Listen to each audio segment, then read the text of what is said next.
नमस्कार, मैं प्रियंका रावत। सूर्य के दक्षिणायन से उत्तरायण में प्रवेश करने का पर्व मकर संक्रांति पूरे देश में अलग अलग रूपों में मनाया जाता है। उत्तराखंड में इसे उत्तरायणी और घुघुतिया के नाम से जाना जाता है। तिल गुड़ की मिठास और लोक परंपराओं के बीच ये त्योहार लोगों को एकता और खुशियों का संदेश देता है। देहरादून और पूरे उत्तराखंड में आज मकर संक्रांति की धूम है। सुबह से ही लोग गंगा और स्थानीय नदियों में स्नान कर दान पुण्य कर रहे हैं। लोग घरों में तिल के लड्डू, गुड़ की खिचड़ी और घुघुतिया बना रहे हैं। इस दिन को उत्तरायण कहा जाता है, यानी जब सूर्य मकर राशि में प्रवेश करता है। उत्तराखंड में इस त्योहार का एक खास रूप घुघुतिया है।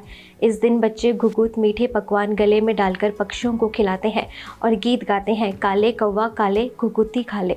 वहीं कई जगहों पर उत्तरायणी मेले भी लगते हैं, जैसे बागेश्वर, नैनीताल और देहरादून के कुछ हिस्सों में लोग पारंपरिक वेशभूषा में लोकगीत गाते हैं, नाचते हैं और एक दूसरे को तिल गुड़ खिलाकर बधाई देते नजर आते हैं।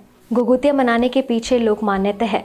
कहा जाता है कि चंदवंश के राजा कल्याण चंद संतान प्राप्ति की कामना लेकर पत्नी के साथ बागनाथ मंदिर पहुंचे। बागनाथ की कृपा से उन्हें एक पुत्र हुआ, जिसका नाम निर्भय चंद रखा गया। माँ प्यार से उसे घुघुती कहकर बुलाती थी। घुघुती के गले में घुंघरूओं वाली मोतियों की माला रहती थी, जिसे वह बहुत पसंद करता था।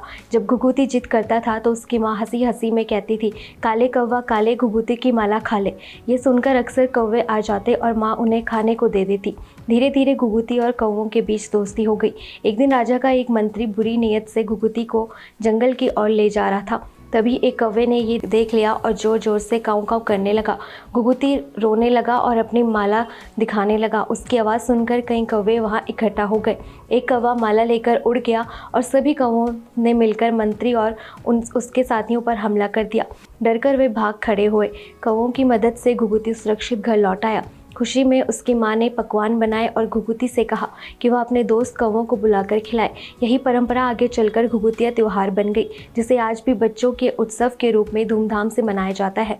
तिल की मिठास और सूरज की गर्माहट के साथ मकर संक्रांति उत्तराखंड में खुशियों की सौगात लेकर आई है। धार्मिक आस्था से लेकर लोक परंपरा तक ये पर्व लोगों को जोड़ने का काम करता है।